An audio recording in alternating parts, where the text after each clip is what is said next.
This is a Fox News alert. I'm Brett Baer in Washington. President Obama is deciding to use both the carrot and the stick to deal with a political uproar over terrorism.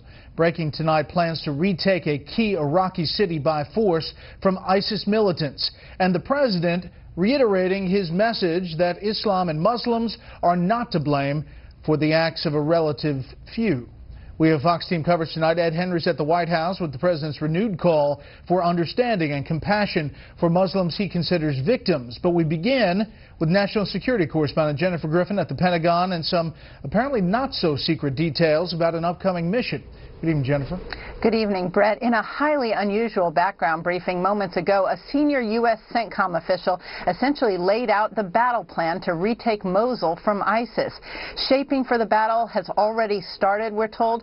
The U.S. military official said the assault will begin in the April-May timeframe, estimating it would wrap up by Ramadan, the holy month of fasting, which begins this year on June 17th when fighting typically slows. The Pentagon estimates there are currently 2,000 ISIS fighters controlling Iraq's second largest city, which fell to ISIS on June 10th. The senior U.S. CENTCOM official said the force will include 5 Iraqi army brigades, totaling 20 to 25,000 Iraqi troops.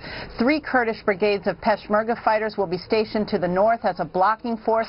Right now, 3,200 Iraqi troops are completing U.S. military training. Earlier this month, retired General John Allen told the Jordanian news agency Iraqi forces are planning to launch a ground offensive in, quote, the coming weeks against Mosul. The State Department said he was misquoted. The Pentagon also pushed back. I've been pretty firm about not forecasting military operations here. I'm not going to start today. What I'll tell you is the same thing I've been saying. We're not going to go any faster than the Iraqis are ready to go. What makes all of this so unusual, Brett, is that normally the U.S. military refuses to talk about future operations.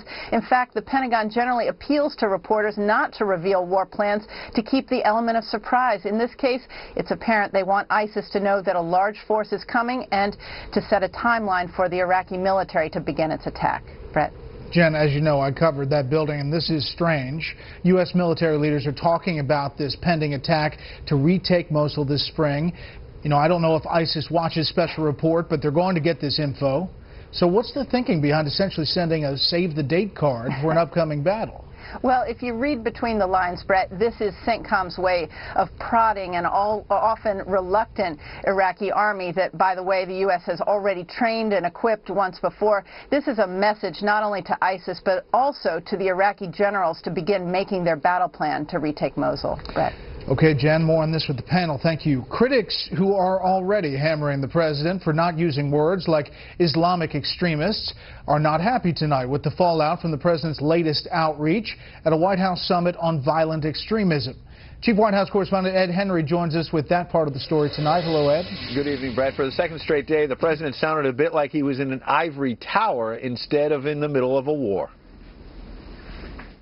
President Obama declared today the idea the West is at war with Islam is an ugly lie, and again spent more time explaining why young Muslims embrace terror than detailing how he actually plans to beat ISIS. Where there is no order and no path for advancement, that feeds instability and disorder and makes those communities ripe for extremist recruitment. The Republican chairman of the House Homeland Security Committee, Michael McCall, charged, quote, sadly, this was a summit without substance. We will not defeat these fanatics if we refuse to define them for what they are, violent Islamic extremists. More worrisome for the president, a leading Democrat concurred the summit was a distraction from the real focus. And that focus is on this Islamic extremist threat that is posed not only to the United States and the American people, but around the world. U.S. officials did announce today they signed a deal with Turkey to train and arm Syrian rebels as ground troops against ISIS, though the administration has only identified 1,200 rebels out of the 5,000 that Congress has approved funding for. One reason Republicans are stepping up pressure on the president to send U.S. ground troops, at least to Iraq. We're going to have to put boots on the ground, my friend, and we're going to have to do a lot more things than we're doing now. And despite years of talk about war weariness among the public, a new CBS News poll found 57% favor using U.S. ground troops against ISIS, 37% oppose. Meanwhile, Rudy Giuliani today doubled down on comments he made at a private dinner featuring Republican presidential contender Scott Walker that the president does not love America. He's a patriot, I'm sure. What I'm saying is that in his rhetoric, I very rarely hear him say the things that I used to hear Ronald Reagan say, the things I used to hear Bill Clinton say about how much he loves America. I do hear him criticize America much more often than other American presidents. Drawing a sharp rebuke of the mayor and Fox News from a top Democrat. In fairness, the mayor did clarify his remarks this morning on Fox News, naturally. What he said was, I'm not questioning his patriotism. I'm just saying he doesn't love America like we do. Now, White House spokesman Eric Schultz also piled on a bit by saying he thinks Giuliani already road-tested this message in his quote-unquote fleeting campaign for president. Brett? Ed, White House that has been under fire for some messaging issues in recent weeks and months. Now a shakeup in the communications team? Yeah, a big day, a chance for a reset for the president, bringing in Jen Psaki from the State Department to replace Jen Palmieri as the White House communications director. He has a lot of staffers fleeing, as often happens to lame ducks of either party. It has been a rough week, as you say. Marie Harf, who works with Psaki over the State Department, had some explaining to do about her comments about this White House summit and the battle against ISIS. The summit itself didn't have a lot of deliverables. They've been getting pushback on that. Jen Psaki had some highs and lows at the State Department podiums, for sure. You remember hashtag diplomacy and the like, but in this role she'll be much more behind the scenes, and she brings a quality that the president values most. Today he said he completely trusts her. He wants loyalty, and he's going to get it with Jen Psaki. Ed Henry, live on the North Lawn. Ed, thank you. The UN's nuclear agency says it has reached a deadlock with Iran over its nuclear program. The IAEA says Iran is not providing any explanations for Western suspicions that it is secretly trying to develop a nuclear bomb. Iran agreed a year ago to work with the agency as part of its negotiations with the U.S. and allies toward making a deal. Negotiations, by the way, that continue. Rebel fighters are celebrating today in the pivotal eastern Ukrainian town of Debaltseve. Pro-Russian separatists captured that town yesterday after a 3-week siege. Ukrainian troops say more than 90% of their forces have now withdrawn. The official toll stands at 13 soldiers killed, 157 wounded, more than 90 captured, and at least 82 missing. But retreating soldiers spoke of many more casualties during a hastily and disorderly ordered withdrawal, and they said the death toll was likely to rise. Meanwhile, France and Germany insist they are determined to salvage last week's ceasefire agreement in Ukraine. Britain's defense minister says Russia poses a real and present danger to European security. The comment comes on the same day Royal Air Force jets were scrambled to escort 2 Russian bombers away from British airspace. Russia has stepped up its probing of NATO defenses as relations deteriorate over the conflict in Ukraine. Back here at home, a different kind of warfare over Obamacare. Fox Business Network correspondent Rich Edson tells us how GOP state lawmakers are going up against governors from their own party to make a point. A Republican governor in a conservative state pitched a health care plan to his Republican-controlled state legislature. Insured Tennessee introduces personal responsibility and patient engagement through choice, incentives, and copays. Months later, the Tennessee legislature blocked Governor Bill Haslam's plans.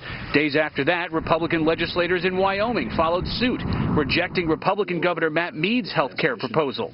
Tennessee, Wyoming, and Utah, states with Republican governors facing strong opposition from Republican state lawmakers in their pursuits to expand Medicaid, government health insurance for poorer Americans. The federal and state governments share the cost of Medicaid. Obamacare once mandated every state increase their Medicaid programs, though in its June 2012 health care ruling, the Supreme Court allowed state governments to opt out of expanding Medicaid. Obamacare promises states federal funding to cover at least 90% of the cost of allowing more of their residents to enroll in Medicaid. 28 states and Washington, D.C. took the deal. Tennessee Republicans did not, citing cost concerns.